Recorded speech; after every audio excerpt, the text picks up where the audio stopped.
वो जो है ना उन लोगों ने घरों से लोगों को उठाकर ट्रकों में भरा, ले जाके हिंडन नदी के किनारे उनको गोलियां मार दी गई, लाशें जो है ना पूरा नदी में बहा दी गई। सीएम इब्राहिम जैसा आदमी इस नेशनल लेवल का लीडर बनता है, जेडीएस से बनता है, ठीक है। रोशन बेग साहब यहाँ से बनते हैं, ठीक है। ज़मीर अहमद ख़ान यहाँ से बनते हैं। मेराजुद्दीन पटेल साहब जी स्टेट प्रेसिडेंट बनाए जाते हैं। तो सारी हमारा रिकॉर्ड देख लीजिए, हमारी ये मुसलमानों से मोहब्बत कोई नई नहीं है।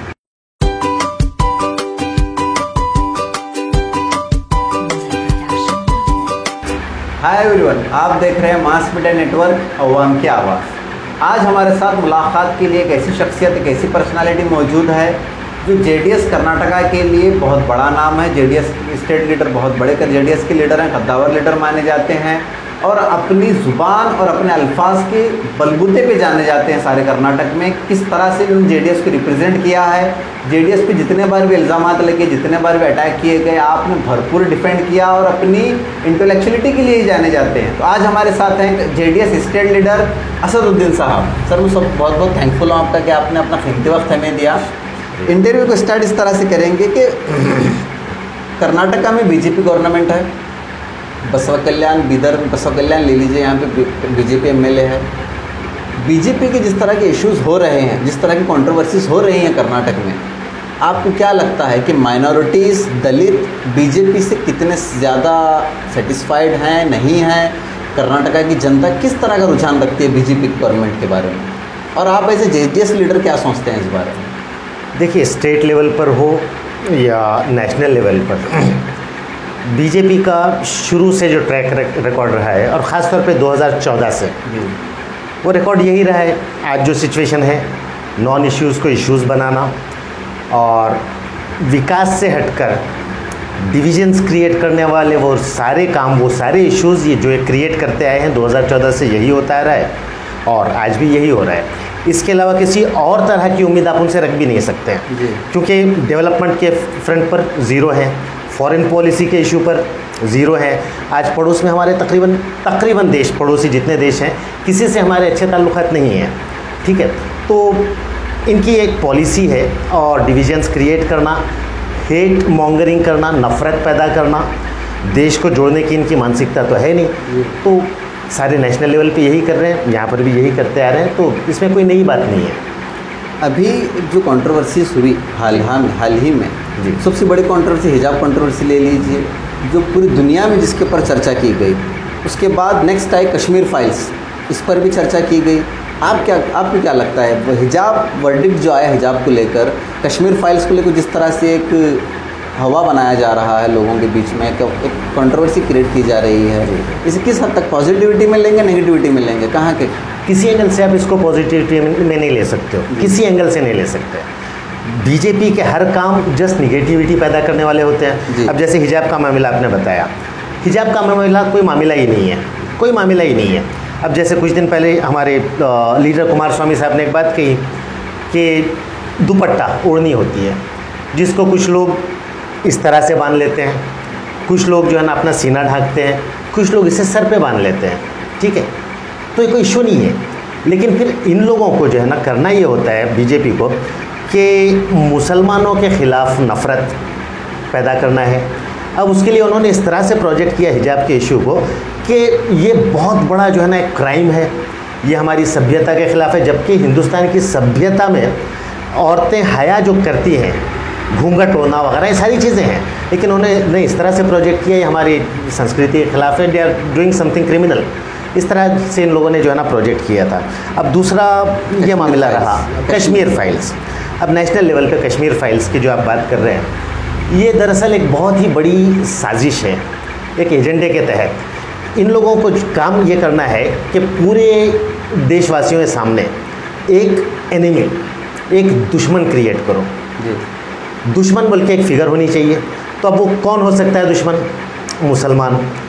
तो उसके बाद उन्होंने क्या किया, 1990 में जो हुआ, जो कश्मीरी पंडित का एक्सोडस हुआ, ये बहुत ही निंदनीय था। और जिस तरह के हालात वहाँ पर हुए, जिस तरह से कश्मीरी हमारे पंडित भाइयों ने जो है ना उनका कत्ल हुआ, कुछ 89-90 लोगों का कत्ल हुआ। उसके बाद लाखों लोग वहाँ से जो है ना अपना घर बार छोड़कर पलायन कर गए थे वहाँ पर। ये बहुत ही निंदनीय है, बहुत ही अफसोसनाक है। लेकिन भारत देश की तारीख में क्या यही एक वाक़या निंदनीय था, अफसोसनाक था? जी। क्या सिर्फ पलायन सिर्फ कश्मीरी पंडितों का हुआ? हमें पूरी जो है ना उनके साथ सहानुभूति होनी चाहिए, हमदर्दी होनी चाहिए, जो हुआ गलत हुआ। लेकिन क्या सिर्फ यही एक सिंगल वाक़या है पलायन का? नहीं, इस तरह कई वाक़यात हुए हैं, कई कम्युनिटीज़ के साथ हुए हैं। बीजेपी सिर्फ और सिर्फ प्रोपेगेंडा कर रही है। देखिए, ये लोग उस वाक़ये को प्रोपेगेंडे के ज़रिए यूज़ करके एक सियासी फ़ायदा उठाना चाहते हैं। और इस तरह और भी कई फाइल्स बन सकती हैं, जिस तरह आजकल सोशल मीडिया पे आप देखते हैं कि अपना गुजरात फाइल्स हो सकती हैं, डिमोनेटाइजेशन की फाइल्स हो सकती हैं। दिल्ली में जो 1983 में मैसेकर हुआ था, हज़ारों लोगों का मैसेकर हुआ, वो फाइल्स हो सकती हैं। लेकिन आप कह रहे हैं कि जब कश्मीर फाइल्स बनाई जा सकती है तो ये फाइल्स क्यों नहीं बनाई जाए? ये फाइल्स भी बनाई जा सकती है, लेकिन मेरा स्ट्रेस इस पर नहीं है कि ये बननी चाहिए, नहीं। वक्त के साथ साथ ज़ख़म भरने लगते हैं, उन ज़ख़्मों को कुरेदा नहीं जाना चाहिए। बहुत सारी चीज़ें हुई हैं, दिल्ली का जो था, हाशिमपुरा का जो था, बल्कि एक इंसिडेंट में तो पीएसी उत्तर प्रदेश की, वो जो है ना उन लोगों ने घरों से लोगों को उठाकर ट्रकों में भरा, ले जाके हिंडन नदी के किनारे उनको गोलियां मार दी गई, लाशें जो है ना पूरा नदी में बहा दी गई। क्या उन ज़ख्मों को आज कुरेदने की ज़रूरत है? नहीं। एक रिस्पॉन्सिबल जो गवर्नमेंट होती है वो समाज में डिविजन्स को क्रिएट नहीं करती है, बल्कि अगर कोई डिविजन्स है उन डिविजन्स को पाटने का काम करती है। और ये अपने आप को देशभक्त बोलते हैं, ये किसी एंगल से देशभक्ति का काम नहीं है, ये देश को तोड़ने वाला काम है, जो नहीं होना चाहिए। अब बात करते हैं जेडीएस कर्नाटका की। जी। एक मेरे मन में सवाल है, फिर अवाम के बीच में जो एक सवाल उठ रहा है जेडीएस कर्नाटका को लेके, स्टेट कर्नाटका स्टेट को लेके, कि 2020 में 21 में 20 में शायद स्टेट बसोगलन बाई इलेक्शन हुआ। जी। उस वक्त और एक जगह भी इलेक्शन था। जी। बाई इलेक्शन का। जी। फिर कुछ महीने पहले और एक बाई इलेक्शन हुआ। 3 बाई इलेक्शन हुए पिछले 1.5 साल में, 1 साल में। जी। जेडीएस ने तीनों जगह मुस्लिम कैंडिडेट ठहरा किया। जी। जहाँ तक अवाम को समझ आ रहा है, सोशल मीडिया पे बात हो रही है कि जेडीएस जानबूझकर बाई इलेक्शंस में मुसलमानों को इसलिए दे रही है टिकट, क्योंकि जनरल इलेक्शन में अपना हाथ धो सके कि हमने तो दे दिया था, अब हम नहीं देंगे। किस तरह का कोई मसला है? देखिए, इल्ज़ाम लगाने के लिए कुछ भी लगाया जा सकता है। इल्ज़ाम ये भी लगाया जा सकता है कि जेडीएस सिर्फ बाई इलेक्शन में टिकट दे रही है, या फिर इल्ज़ाम ये लगाया जा सकता है कि जेडीएस किसी और पार्टी से आए हुए कैंडिडेट को टिकट दे रही है। इल्ज़ाम लगाने में कुछ भी लगाया जा सकता है, लेकिन हमारी पार्टी की एक पॉलिसी थी। हम लोग जो है ना मुस्लिम लीडरशिप, जैसे हमने लिंगायत लीडर्स क्रिएट किए हैं, वो कलीगा लीडर्स क्रिएट किए हैं, उसी तरह से एक मुस्लिम लीडरशिप की चूँकि कमी है, मुस्लिम लीडरशिप बिल्डअप की जाए, इस नेक नियति के साथ हमने कोशिश की। मोहब्बत अभी क्यों शुरू हुई जेडीएस को? पहले तो कभी टिकट नहीं मिला मुसलमानों को। बिदर डिस्ट्रिक्ट से किसी मुस्लिम जुल्फ़िकार हाशमी साहब को मिला था, बसोगल्लान से कभी मुसलमान को टिकट नहीं दिया गया। अचानक से जेडीएस को मुसलमानों के लिए इतनी मोहब्बत कहाँ जाग गई 1 साल में, वो भी सिर्फ बाई इलेक्शन में? ये देखिए, जेडीएस की मुसलमानों से मोहब्बत, सीएम इब्राहिम जैसा आदमी इस नेशनल लेवल का लीडर बनता है, जेडीएस से बनता है, ठीक है। रोशन बेग साहब यहाँ से बनते हैं, ठीक है। ज़मीर अहमद ख़ान यहाँ से बनते हैं, मेराजुद्दीन पटेल साहब जी स्टेट प्रेसिडेंट बनाए जाते हैं। तो सारी हमारा रिकॉर्ड देख लीजिए, हमारी ये मुसलमानों से मोहब्बत कोई नई नहीं है। कुछ दिन इंतज़ार कीजिए और कई बड़े बड़े मुस्लिम नाम हमारी पार्टी में आएंगे, जुड़ेंगे। आप कह रहे हैं जुड़ेंगे, काफ़ी आएंगे। आप जुड़ने की बात कर रहे हैं तो मैं आता हूँ बिदर पे। जी। बिदर डिस्ट्रिक्ट में जेडीएस की क्या सिचुएशन रही, किस पे बात हो, आप जवाब देंगे। मगर उससे पहले मैं एक सवाल ये पूछना चाहूँगा कि छोटा सा रूमर जो मेरे हम तक सोर्सों के ज़रिए आया है, या फिर कह लीजिए झूठ है, सच है, जो भी है, क्लियर करना चाहूँगा मैं। आप क्लियर कीजिए। बंडप्पा कासिमपुरे साहब 2023 के आने वाले इलेक्शंस में क्या पार्टी छोड़ रहे हैं? क्योंकि रूमर्स ये आया है कि वहाँ पर चंद्रचूड़ सिंह कांग्रेस का टिकट लेके आएंगे, बंडप्पा कासिमपुरे साहब रहेंगे, दोनों में माइनॉरिटी के वोट डिवाइड हो जाएंगे, बीजेपी वहाँ से जीत सकती है। तो वो चाहते हैं कि बंडप्पा कासिमपुरे साहब कि मैं कांग्रेस ज्वाइन करूँ, कांग्रेस का टिकट लाऊँ, वहाँ पर ठहरूँ, सिंगल हैंडेडली जीत लूँ। कितनी सच्चाई है इसमें? देखिए, आपने शुरू में कहा रूमर, मैं वही कहना चाहूँगा, रूमर। मैंने रूमर नहीं कहा, सच है या झूठ? नहीं, वही बता रहा हूँ, ये रूमर है। बंडप्पा कासिमपुर साहब का बहुत बड़ा योगदान रहा है पार्टी को बिल्डअप करने में, बहुत बड़ा योगदान रहा है उनका, और आज वो हमारी कोर कमेटी के अध्यक्ष हैं जी, और डिप्टी फ्लोर लीडर हैं असेंबली में। और पिछले तमाम आप असेंबली सेशन अभी जो चल रहा है, आप एक एक वीडियो क्लिप देखिए, जिस तरह से वो जेडीएस के बारे में बात कर रहे हैं, ठीक है, जिस तरह कर रहे हैं, जो पैशन है वो आदमी जो पार्टी छोड़ना चाहता हो वो इस पैशन से क्यों बात करेगा? यही पैशन पीजे सिंधिया साहब के पास भी था जी, पर उन्होंने तो पार्टी छोड़ दी। नहीं, पीजे सिंधिया साहब का एक मामला अलहदा है, वो उनके क्या रीजंस थे पर्सनल वो पता नहीं है, लेकिन बंडप्पा कासिमपुर साहब के बारे में एक बात पूरे यकीन के साथ की जा सकती है कि अगर उन्हें जाना होता तो जब वो पहली दफ़ा इंडिपेंडेंट कैंडिडेट के तौर पे जीते हैं 2004 में, तो उसके बाद कांग्रेस जब भी जा सकते थे, जबकि पहले कांग्रेस में ही थे जी, जा सकते थे, लेकिन उन्होंने कांग्रेस नहीं जाना है। ये सारी अफवाहें टोटली गलत। बीदर में जेडीएस कितनी स्ट्रांग है? जेडीएस दिखाई ये दे रहा है कि जेडीएस अपने अपने पैर छोड़ रही है ज़मीन से बीदर डिस्ट्रिक्ट में, कैसा चाहिए? अब देखिए, अब इस पर मैं क्या बताऊं कि भाई पैर छोड़ रही है या पैर ज़मीन पर बड़ी मजबूती से रख रही है। वक्त थोड़ा सा और गुजरने दीजिए, बहुत बड़े चेंजेस आने वाले हैं, बहुत बड़े चेंजेस आने वाले हैं। बीदर में भी कई और पार्टियों के लीडर्स हमारे पास ज्वाइन होंगे, गुलबर्गा में भी काफ़ी बड़े नाम जो है ना हमारी पार्टी से ज्वाइन होने वाले हैं, और सारी लीडरशिप यहाँ की, चाहे वो हमारे इस एरिया के लीडर हों बंडप्पा कासिमपुर साहब, इस एरिया के in the sense state level leader हैं, लेकिन जो जिम्मेदारी इस एरिया की है वो बहुत सिंसियरली काम कर रहे हैं, हम लोग काम कर रहे हैं, हमारे डिस्ट्रिक्ट प्रेसिडेंट काम कर रहे हैं।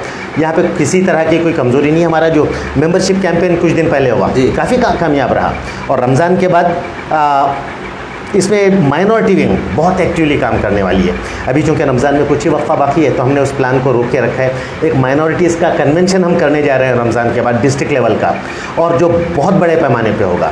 हमारे प्लान्स हैं, हम काम करेंगे, किसी तरह की कोई तसाहुली या काहिली नहीं हो रही है। सर अगला सवाल मैं आपसे ये पूछना चाहूँगा कि हमारे रीजन गुलबर्गा रीजन में हाल ही में एक वाक़या पेश आया अलन दरगाह को लेकर, जिस पर बहुत बड़ा कह लीजिए आप दंगा फसाद होने तक की बारी आ गई, सिचुएशन अंडर कंट्रोल आ गई, लोगों को जेल में डाला गया, आज ही कुछ लोग जेल से बाहर आए हैं, ऐसी खबर आई है। उस पर जेडीएस क्या सोचती है, आप क्या सोचते हैं कि क्या हुआ, क्या होना चाहिए था, किस तरह की सिचुएशन रही? नहीं देखिए, अलन का जो मामला है, अलन का मामले में जो है ना एक तरफा कार्रवाई हुकूमत ने की है, गवर्नमेंट अभी इल्ज़ाम लगा रही है, जेडीएस इल्ज़ाम लगा रही है। रियलिटी है ये रियलिटी है। आप अंदाज़ा लगाइए कि शाम में जिस दिन जो है ना अपना ये 144 होता है, उस दिन एक पूरा प्रोसेशन निकलता है वहाँ के एमएलए के घर से। यहाँ के बीदर के एमपी उसको लीड करते हैं, भगवंत खुबा साहब उसको लीड करते हैं। 144 का उल्लंघन होता है, ठीक है। अब उसके बाद उनको रास्ते में कहीं बस स्टैंड के सामने रोका जाता है, वो बजीद रहते हैं कि नहीं हम वहाँ पे जाएंगे, वहाँ पे जाके पूजा करेंगे वगैरह। अरेस्ट नहीं किया जाता। 144 का उल्लंघन अगर हो रहा है अरेस्ट किया जाता है। आप और मैं अगर 144 का उल्लंघन करते हैं और अगर एडमिनिस्ट्रेशन के खिलाफ अगर जो है ना जाते हैं, अरेस्ट किए जाते हैं। इनको अरेस्ट नहीं किया जाता। अब उसके बाद में शाम में एक प्रेस मीट होती है जिसमें बराबर डीसी एसपी ये कहते हैं कि नहीं हल्का फुल्का एक छोटा सा मामला था, कोई ख़ास बात नहीं है। लेकिन अगले ही दिन सुबह 5 बजे जाके घरों में जो लोग सो रहे हैं, कोई लुंगी पे है उसको उसी तरह से जो है ना उठा लेते हैं, कोई बनियान पे उसी तरह से, चप्पल पहने हुए बगैर, औरतें, छोटे छोटे मासूम बच्चे, इन तमाम को अरेस्ट कर लिया जाता है। टोटल जितने लोग अरेस्ट होते हैं वो सारे के सारे एक मखसूस कम्युनिटी के होते हैं, ठीक है। ये होता है तो एक तरफा कार्रवाई अगर नहीं है तो क्या है। अफसोस इस बात का है कि भगवंत खुबा ने एक सेंट्रल मिनिस्टर होते हुए जिस तरह कानून की धज्जियाँ उड़ाई और लीड किया उस प्रोसेशन को, तो उसके बाद उन्होंने तो किया, लेकिन अफसोस इस बात का होता है कि भगवंत खुबा के अपोजिट में जिसको हम लोगों ने वोट दिया, दिन रात मेहनत की, खुद मैंने मेहनत की है, जुल्फ़िकार हाशमी साहब ने मेहनत की है, तमाम कम्युनिटी के लोगों ने मेहनत की ईश्वर खंडे को जो है जिताने के लिए। अफसोस इस बात का होता है कि उस बंदे ने इस मसले पर आकर मैदान में उतरना चाहिए था उन लोगों की तरफ से जिन लोगों ने इनको वोट दिया था, लेकिन इन्होंने अपने मुंह पर ताला लगा लिया था। इस बात का अफसोस होता है। जबकि अगर वहाँ पर जो है ना भगवंत खुबा ने कुछ किया तो हमारी उम्मीदें थी कि उस वक्त हमने जिसको वोट दिया था वो मैदान में उतरते, वो मैदान में नहीं है। आप कहते हैं कि ईश्वर खंडरे को स्टेटमेंट देना चाहिए था, अपना स्टैंड रखना चाहिए था। स्टैंड भी रखना चाहिए था, बल्कि जो लोग अरेस्ट हुए थे उनका लीगल और मॉरल सपोर्ट उन्हें करना चाहिए था। ये सारे वो लोग थे जिन्होंने इन्हें वोट दिया था, इन्होंने कुछ नहीं किया। अब वो ईश्वर खंडे को भी ब्लेम नहीं किया जा सकता। ओवरऑल कांग्रेस की पॉलिसी यही रही है, वो सिर्फ ये समझते हैं कि मुसलमान अगर हैं वो कहीं जाएंगे नहीं, वो हमारी जेब में है, हम मुसलमानों की मजबूरी हैं। इसी सोच का उनके जहनों में बैठा हुआ है, लेकिन आवाम इस एक एक चीज़ को समझने लगी है अभी। अफसोस इस बात का होता है अलन के मामले पे हुकूमत ने तो गलत ही किया, लेकिन यहाँ की अपनी जो लीडरशिप थी कांग्रेस की उन्होंने भी गलत किया वहाँ पर बल्कि ये भी सुनने में आता है कि वहाँ पे कोई BR पाटिल वो खुद भी वहाँ पर गए हुए थे। वो भी गए हुए थे कांग्रेस के। हाँ, कांग्रेस के। ये एक तरफा कार्रवाई हुई है जो निंदनीय है, गलत है, लेकिन जिम्मेदार कौन जी, जिम्मेदार कौन? हुकूमत है, एजेंडे से काम कर रही है। जितनी हुकूमत जिम्मेदार है कि कांग्रेस भी उतनी जिम्मेदार है? नहीं, देखिए, हुकूमत के पास एडमिनिस्ट्रेशन होता है, पावर्स होते हैं, वो कुछ ज़्यादा करती है, लेकिन एज ए अपोजिशन कांग्रेस को भी उसका विरोध करना चाहिए था। लेकिन आप हर चीज़ में देख लीजिए, हिजाब के मामले पे ऑर्डर दे दिया जाता है डी के शिव कुमार की तरफ से कि हिजाब के मसले पे कोई नहीं बोलेगा, और अफसोस इस बात का होता है कि मुसलमानों के नाम पर कोटे में टिकट लेकर आकर मुसलमानों के और दीगर कम्युनिटीज़ की ओर से जीतने वाले मुस्लिम सो कॉल्ड लीडर्स वो भी अपनी ज़ुबान बंद कर लेते हैं डी शिव कुमार के बोलने के बाद में। शिमोगा का मसला होता है, वहाँ पर जितना जुल्म होता है, ज़्यादती होती है, कोई स्टेटमेंट उनकी तरफ से नहीं आता। अलंद के मामले पे ये देख लीजिए, हिजाब के मामले पे आप देख रहे हैं, और इवन कश्मीर फाइल्स। अच्छा, अभी एक चीज़ ये होती है कि अभी अपना वो एक धार्मिक किताब को जो है ना सिलेबस में दाखिल करने की बात होती है, तो उसके बाद अफसोस इस बात का होता है कि मुसलमानों का सो कॉल्ड मसीहा, जिसको सारे जो है ना अपने माइनॉरिटीज़ अपना मसीहा समझते हैं, वो स्टेटमेंट देते हैं कि मुझे कोई इतराज़ नहीं है, आई वेलकम इट। तो ये दरअसल कांग्रेस की मानसिकता ये हो चुकी है कि हम मुसलमानों की मजबूरी हैं, और हमें अपने तौर पे एक कम्युनिटी को भी और तमाम लोगों को, दीगर जितने अपना इस चीज़ हैं, सबको सोचना चाहिए कि कांग्रेस इनकी हमदर्द ना पहले रही है ना आगे रहेगी। बीदर के बाद आप बात करते हैं बसवा कल्याण जी। लास्ट इलेक्शन जो बाई इलेक्शन हुआ बसवा कल्याण में 11,000 समथिंग कुछ वोट मिले जेडीएस को, जबकि एक्स सीएम उनके सुप्रीम लीडर जेडीएस के 7 या 8 दिन बसवा कल्याण में आकर रुकते हैं, कैंपेनिंग करते हैं, मगर वोट मिलते हैं 11,000। ठीक है, अगर उसको डिवाइड कर देता हूँ मैं तो 7,500 वोट बसवा कल्याण के हैं, 11,000, 7,500-8,000 वोट यानी सिटी के अर्बन वोट 7,500 हैं, 4,500 वोट देहातों से मिलेंगे। जी। अब आने वाला इलेक्शन 2023 का है, बसवा कल्याण में जेडीएस को लेकर जो रूमर्स उड़ रहे हैं, हाल ही में मैंने इसी चैनल पे शब्बीर पाशा का इंटरव्यू लिया था, जो 18 साल तक जेडीएस के प्रेसिडेंट रहे, 45 साल से जेडीएस में एक बहुत बड़ा नाम है, बहुत बड़ा योगदान है, 45 साल का अरसा बता रहा है कि उन्होंने बहुत मेहनत की है। उनका कहना है कि मुझे साइडलाइन कर दिया गया है, मुझे हटा दिया गया है, मुझे बुलाते नहीं, मुझे पूछते नहीं, मुझे देखते नहीं। तो इस तरह का अगर जेडीएस का हाल रहा बसवा कल्याण में, तो किस तरह जेडीएस जो 11,000 वोट लिए, शायद हो सकता है कि 1 0 बढ़ जाए या फिर 1 0 कम हो जाए 11,000 में से। देखिए, पॉलिटिकल सिचुएशन हमेशा फ्लूइड होती है, इवॉल्व होती रहती है, चेंज होती रहती है। बाई इलेक्शन में अगर 11,400 वोट लिए, उसके कॉजेज़ क्या थे, रीज़न क्या थे? हमारे पास एक कैंडिडेट आया, पार्टी ज्वाइन किए हुए, उसके बाद इलेक्शन तक सिर्फ 28 दिन का टाइम मिला। अब इतने पीरियड में बहुत कम वक्फा होता है, हमने बहुत कोशिश की, बहुत मेहनत की, लेकिन टाइम कम था। इतने कम टाइम में, हालांकि हम चाहते थे कि जीतें, उसी हिसाब से हमने प्लानिंग की थी, लेकिन अवाम ने उस तरह का फैसला नहीं सुनाया। अब उस वक्त ये हुआ तो ज़रूरी नहीं कि वही सिचुएशन एक स्टेटस को वाली सिचुएशन 2023 तक आएगी, नहीं। हमारे अपने प्लान से हम यहाँ पे काम कर रहे हैं। और जहाँ तक आपने कुछ इंटरव्यू के बारे में बताया, किसी एक इंडिविजुअल का, देखिए जब तब्दीलियाँ आती हैं कोई भी पार्टी में, कोई एक नया बंदा आता है या फिर इलेक्शन होता है, कुछ लोग अपने आप को थोड़ा सा कुछ लोगों को जो है ना प्रोपेल किया जाता है, कुछ लोग आगे बढ़ते हैं, कुछ लोगों को एहसास होता है कि हमको नेगलेक्ट किया जा रहा है। नेचुरल चीज़ है वो, ऐसा एहसास होना नेचुरल चीज़ है, लेकिन ऐसा हुआ नहीं है। हमारे शब्बीर पाशा साहब बहुत ही सीनियर लीडर, उनका कंट्रीब्यूशन बहुत रहा है बेचारों का, और शायद 3 या 4 इलेक्शन में MLAs वगैरह भी जो है ना उन्होंने जिताए हैं। सदारत में, जी हाँ, उनकी सदारत में जीते हैं। He is a hard working person और बहुत ही लॉयल आदमी है। अगर उस तरह की उनकी कोई फीलिंग होगी तो सीनियर्स हमारी पार्टी के जो हैं और हम लोग सभी बैठकर कोई मिसअंडरस्टैंडिंग्स हैं तो वो सॉर्ट आउट कर दी जाएंगी। और एक अच्छी बात, खुशी की बात यह है कि अगर कोई हमारा बंदा ये कहता है कि भाई मुझे साइडलाइन किया जा रहा है या फिर ये किया जा रहा है, वो आज बोल भी रहा है, मतलब हमारी पार्टी में डेमोक्रेटिक सेटअप बहुत स्ट्रांग है, ये इस बात की अलामत है। और कोई इश्यूज़ हैं तो विल सॉर्ट इट आउट, कोई इशू नहीं। इशू सिर्फ शब्बीर पाशा को लेकर नहीं, आनंद पाटिल को लेकर भी है। आनंद पाटिल उनके सम्मेलन में दिखाई नहीं देते साहब के, जो आपकी जेडीएस कैंडिडेट थे। फिर उनको ये भी इल्ज़ाम है कि पार्टी की ओपनिंग ऑफिस में मुझे नहीं बुलाया गया। यानी कि एक का मसला नहीं है, पुराने लीडर जितने जेडीएस के थे बसवा कल्याण में, वो के सारे टूटते चले जा रहे हैं। पुराने लीडर्स का जो बसवा कल्याण में पुराने कार्यकर्ता, उनका कहना है कि जो लोग नए ज्वाइन हुए हैं उन्होंने बिल्कुल ही पीछे कर दिया है हमको। जी, नहीं, ये मिसकंसेप्शन है, गलतफहमी है। देखिए, हमारे शब्बीर पाशा साहब जितने सीनियर लीडर हैं, उनको जो है ना एक इम्पोर्टेंट जिम्मेदारी दी जाएगी। जैसे हमारे जो है ना ऑर्गेनाइजेशन का काम होगा, उनको जिम्मेदारी दी जाएगी, ठीक है। अब बाकी दीगर लोग भी, जैसे आपने आनंद पाटिल साहब का कहा, आनंद पाटिल साहब से खुद कुछ दिन पहले मेरी बात हुई, तो इस तरह कोई नाराज़गी उन्होंने नहीं जताई है। सुने, वो कुछ चीज़ें हो सकती हैं। अब वो मिसअंडरस्टैंडिंग्स हो सकती हैं या मिसअंडरस्टैंडिंग्स क्रिएट की किसी और से की भी जा सकती हैं, लेकिन इतना बड़ा मसला नहीं है कि वो सॉर्ट आउट नहीं होगा या बहुत बड़ा जो है ना एक इशू बन जाएगा, ऐसी कोई बात नहीं है। अनकरीब हम लोग बैठने वाले हैं, एक मीटिंग होगी हमारी, विल सॉर्ट आउट एवरीथिंग, किसी तरह की मिसअंडरस्टैंडिंग सब कुछ ठीक हो जाएगा। अब बात करते हैं 2023 जनरल इलेक्शंस की। जी, बसपा कल्याण में जेडीएस का टिकट साहब को मिला हुआ है, लास्ट बाई इलेक्शन में मिला हुआ था। अब वो कोशिश कर रहे हैं, कोई भी कैंडिडेट होगा तो वो कोशिश करेगा कि दोबारा उसे टिकट मिले। जी, आनंद पाटिल भी कोशिश कर रहे हैं कि टिकट उन्हें मिले। जी, लोकल कैंडिडेट, एक मुस्लिम माइनॉरिटी की टिकट देख लिया है। क्या आप जेडीएस किसी अदर कास्ट पे नज़र रखी हुई है कि एक माइनॉरिटी को तो हमने देख लिया, अब मराठा, लिंगायत या फिर किसी और को टिकट दिया जाए? क्या लगता है बसपा कल्याण में आप क्या कहेंगे, टिकट दोबारा मिलेगा? देखिए, फॉर्चून टेलिंग नहीं की जा सकती है फ्यूचर में क्या होगा। आज यसरब अली कादरी साहब हमारे पार्टी को यहाँ पे लीड कर रहे हैं। यसरब अली कादरी साहब के वर्क से पार्टी सेटिस्फाइड है टिल नाउ?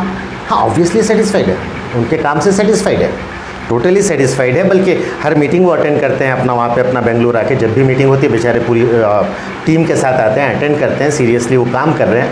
अब ये चीज़ कि भाई यहाँ पर जो है ना अपना आनंद पाटिल भी कोशिश कर रहे हैं, कर सकते हैं, एक डेमोक्रेटिक राइट है उनका। आनंद पाटिल साहब कर सकते हैं, आकाश खंडाले कर सकते हैं, अरशद अली महागा भी कर सकते हैं, या हो सकता है कि मैं खुद अगर हो, अरे भाई मैं भी दावा कर लूँ क्योंकि मैंने यहाँ पे लोगों के साथ कांटेक्ट है, ये हो सकता है, उसमें कोई मसला नहीं है। लेकिन अल्टीमेटली हाईकमांड जो डिसाइड करती है वही कैंडिडेट होता है। और हमारी पार्टी का कल्चर है कि सारे लोग टिकट मिलने तक सारे लोग कोशिश करते हैं।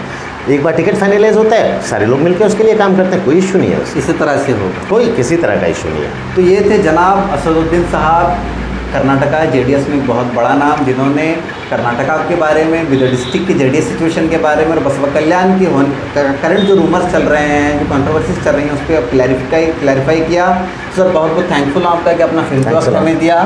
तो इसी तरह की खबरों के लिए बने रहिए हमारे साथ और देखते रहिए मास मीडिया नेटवर्क। अब हम क्या, थैंक यू।